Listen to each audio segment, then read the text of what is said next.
Hello everyone, last lecture में हमने देखा था रेगुलेशन ऑफ ट्रांसफार्मर और आज हम देखेंगे इफिशिएंसी ऑफ ट्रांसफार्मर। ठीक है, तो efficiency of transformer basically efficiency किसी भी मशीन की लीजिए, या फिर वो डीसी मशीन हो, सिंक्रोनस मशीन हो, इंडक्शन मशीन हो या फिर ट्रांसफार्मर हो। ठीक है, इफिशिएंसी को हम डिफाइन कैसे करेंगे? It is an ratio of output power to the input power. ठीक है, इफिशिएंसी को हम डिफाइन करेंगे, efficiency equals to output power to the input power. ठीक है, ये होगी हमारी इफिशिएंसी। ये बेसिक फॉर्मूला है इफिशिएंसी का। ठीक है, अगर हम ट्रांसफार्मर की बात करें तो हम एफिशिएंसी का ट्रांसफार्मर के आउटपुट को कैसे लिख सकते हैं? Eta, eta is the symbol of efficiency. तो आउटपुट कैसे लिखते हैं हम ट्रांसफार्मर का? V2 I2 cos phi। ठीक है, ये हुआ एक्टिव पावर, है ना। और अगर इनपुट लिखना चाहे V2 I2 cos phi plus PC plus I2 square I2। ठीक है, तो ये जो है ये भी हमारा आउटपुट है। आप बोलेंगे ये भी तो आउटपुट है, और ये है हमारे लॉसेस। अगर हम आउटपुट को लॉसेस के साथ मिला दे, है ना, अगर हम आउटपुट को लॉसेस के साथ मिला दे तो हमें क्या मिलेगा? हमें मिलेगा हमारा इनपुट। क्या मिलेगा हमें? इनपुट। तो हो गया ना, आउटपुट अपॉन इनपुट पावर। ठीक है, तो ये हो गई बेसिक, सबसे बेसिक डेफिनेशन ऑफ, या बोल सकते हैं बेसिक डिराइव किया है एक्सप्रेशन हमने ट्रांसफार्मर के इफिशिएंसी का। ठीक है, अगर हम सेम चीज इनपुट पैरामीटर से या इनपुट पावर के टर्म में निकालना चाहे तो वो कैसे निकालेंगे? चलिए देखते हैं।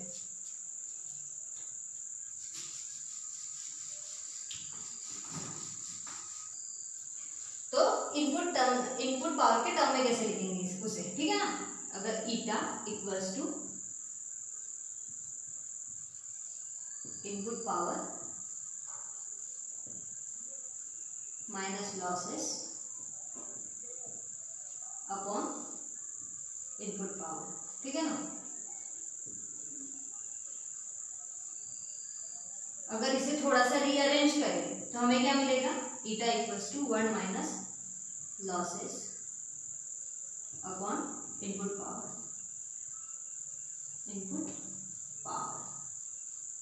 ठीक है।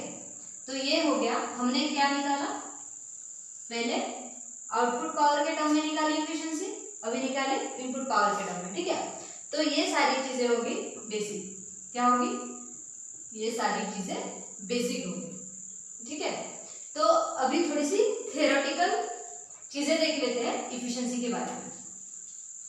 ठीक है ना, जैसे कि मैंने कहा था कि हमारी जो इफिशिएंसी है वो डिपेंड होती है लॉसेस पे, है ना। किस पे डिपेंड होती है हमारी इफिशिएंसी? लॉसेस पे। अगर लॉसेस पे इफिशिएंसी डिपेंड होती है, ठीक है ना, जितने ज्यादा लॉसेस रहेंगे उतनी कम इफिशिएंसी रहेगी। इफिशिएंसी, ठीक है, जितने ज्यादा लॉसेस रहेंगे उतनी कम इफिशिएंसी रहेगी। तो लास्ट टाइम हमने देखा था कि जो हमारे लॉसेस है, लास्ट लेक्चर में ही देखा था, अगर आपने ना देखा हो लास्ट लेक्चर तो प्लीज जाके विजिट कीजिएगा। जो हमारे लॉसेस होते हैं वो किस कारण होते हैं? लीकेज इंपीडेंस के कारण। किस कारण होते हैं? ये मेन कॉज है लॉसेस का। ठीक है, एक ही कॉज नहीं है पर ये मेन रीजन है लॉसेस होने का ट्रांसफार्मर में, लीकेज इंपीडेंस के कारण।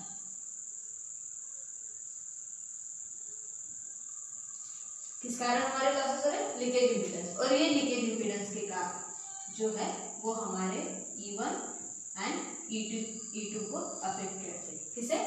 Induced EMF primary and induced EMF secondary, ये दोनों को हमारे लॉसेस अफेक्ट करते हैं। ठीक है, और इसी का इफेक्ट या इसी लॉसेस का इफेक्ट हमारे म्यूचुअल म्यूचुअल फ्लक्स पे भी होता है, म्यूचुअल फ्लक्स पे भी होता है ना।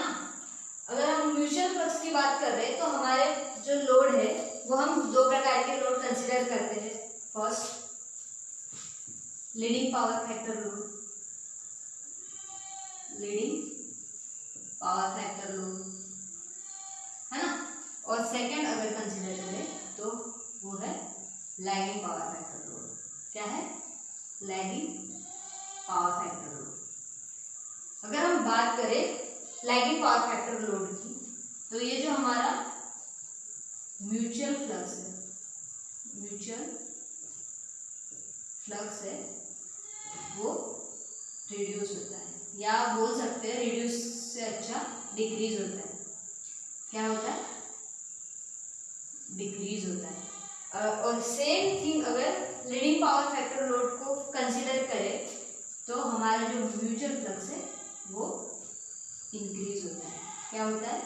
इंक्रीज। ठीक है, तो ये सारी चीजें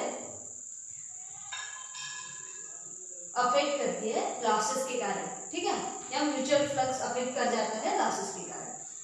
तो हमने एक बहुत ही इंपॉर्टेंट चीज देखी थी, जब भी हमने लास्ट लेक्चर देखा था, मतलब लास्ट वीडियो में मैंने एक चीज बहुत ही इंपॉर्टेंट बताई थी। जैसे ही वीडियो मैंने शुरू किया था, वीडियो की शुरुआत में बताई थी मैंने ये चीज। कौन सी? कि जो हमारा पीसी क्या है? हमारा कोर लॉस। ये कोर लॉस किस पे डिपेंड रहता है? किस पे रहता है? फ्लक्स पे, है ना।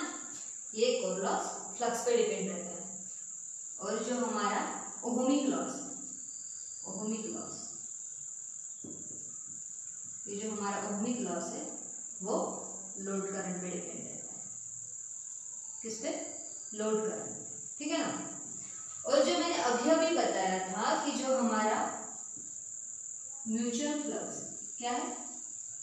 म्यूचुअल फ्लक्स जो कि कम ज्यादा हो रहा है, किसके कारण? लॉसेस के कारण।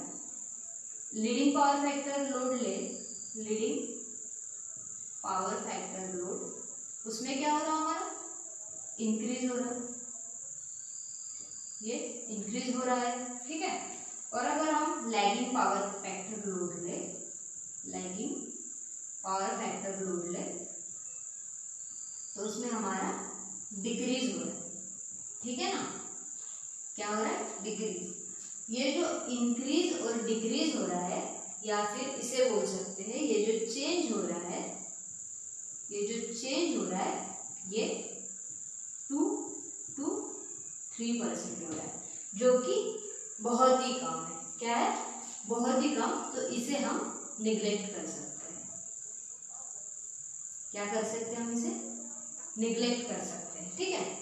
अगर ये चीजें बहुत ही कम वैरी हो रही है, या इसके जो चेंजेस है बहुत ही कम चेंज हो रहे हैं, बहुत ही कम अमाउंट में चेंज हो रहे हैं, तो हम इसे निग्लेक्ट कर सकते हैं। जैसे कि मैंने अभी बोला कि हमारा जो ये फ्लक्स है, ये जो म्यूचुअल फ्लक्स है या फिर फ्लक्स है, वो किस पे डिपेंड करता है? या हमारा जो कोर लॉस है ये किस पे डिपेंड कर रहा है? फ्लक्स पे। और ये बहुत ही निग्लिजिबल है, निग्लिजिबल अमाउंट में चेंज हो रहा है ना। निग्लिजिबल अमाउंट में अगर ये चेंज हो रहा है तो क्या हम इसे ये नहीं कह सकते कि ये फिक्स्ड है? ठीक है। ये जो लॉस है ये फिक्स्ड है और कांस्टेंट है। क्या हम ये कंक्लूड कर सकते हैं इस चीज से कि हमारा जो कोर लॉस है जो कि फ्लक्स पे डिपेंड है ना, ये जो फ्लक्स पे डिपेंड है और जो कि निग्लिजिबल अमाउंट में चेंज हो रहा है, तो इसे हम फिक्स और कांस्टेंट लॉस बोल सकते हैं। ठीक है। अगर हम बात करें ओहमिक लॉस की, जो कि लोड करंट पे डिपेंड है ना, जो कि लोड करंट पे डिपेंड है, तो क्या हम ये बोल सकते हैं जैसे ही लोड चेंज होगा तो लोड करंट चेंज होगा? अगर लोड करंट चेंज होगा तो ये ओहमिक लॉस भी चेंज होगा, तो क्या हम इसे वेरिएबल लॉस बोल सकते हैं? वेरिएबल लॉस बोल सकते हैं, राइट।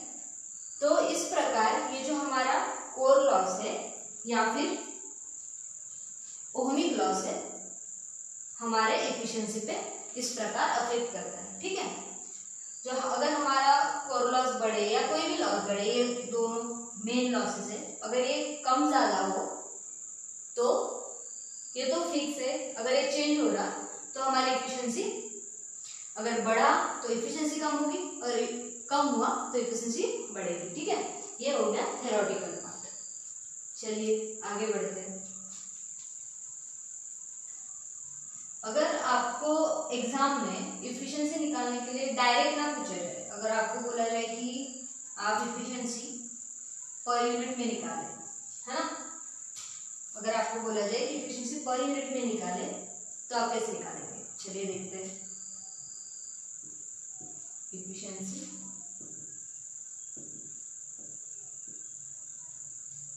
इन पर यूनिट।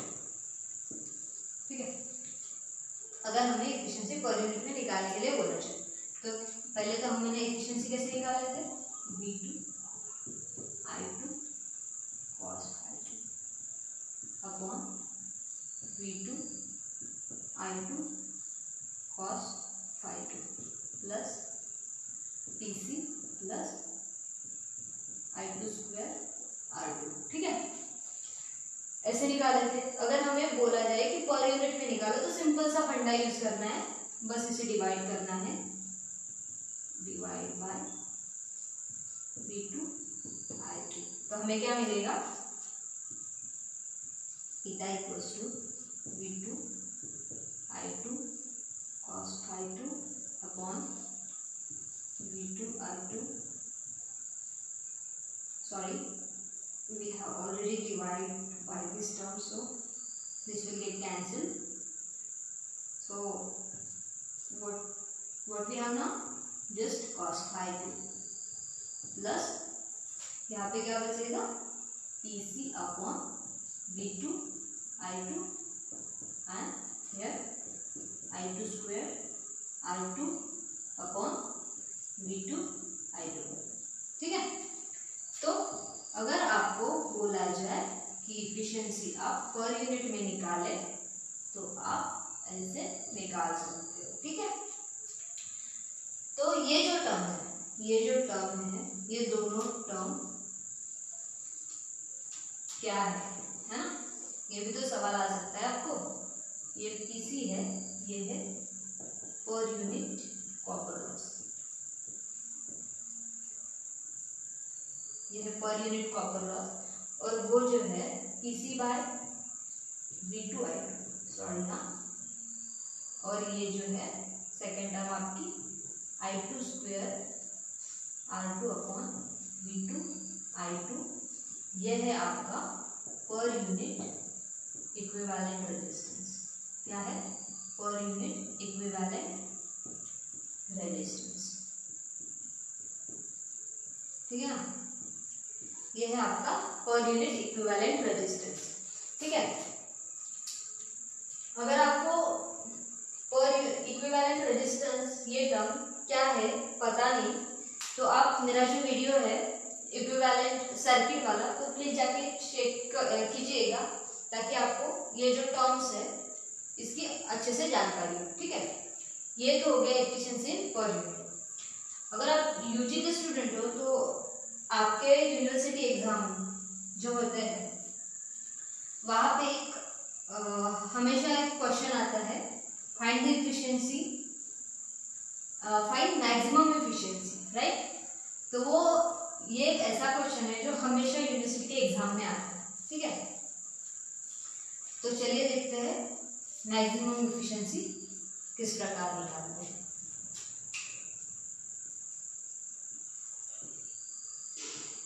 मैक्सिमम एफिशिएंसी, ठीक है,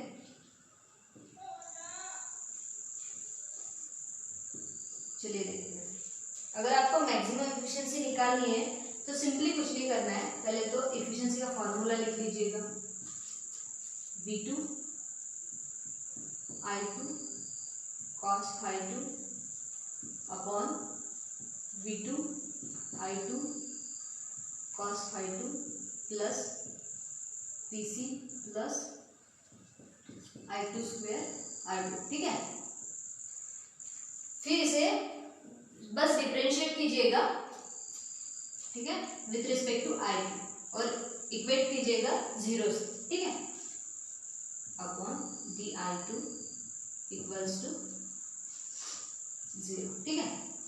चलिए इसे अगर हम डिफरेंशिएट करते हैं तो हमें क्या मिलेगा, डिवीजन रूल लगाते हैं, V2I2 first as it is, second का derivative phi2 plus PC plus I2 square I2 first as it is, second का डेरिवेटिव, इसका डेरिवेटिव क्या आएगा आपका V2 cos phi2, ठीक है, minus second as it is first का derivative, second as it is कैसे लिखेंगे, V2I2 cos phi2, सेकेंड का डेरिवेटिव, इसका डेरिवेटिव क्या आएगा आपका V2 cos phi2,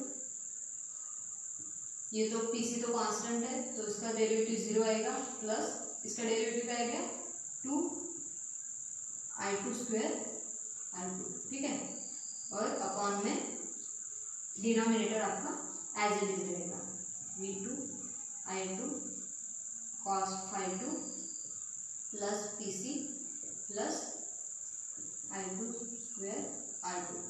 हमने इक्वेट किया था 0 से, तो ये टर्म अगर उस साइड जाती है तो ये तो 0 हो जाएगी। अगर हम बाकी का जो बचा है वो कैसे लिखेंगे हम, V2I2 cos phi2 plus PC plus I square I2 R square 2 into equals to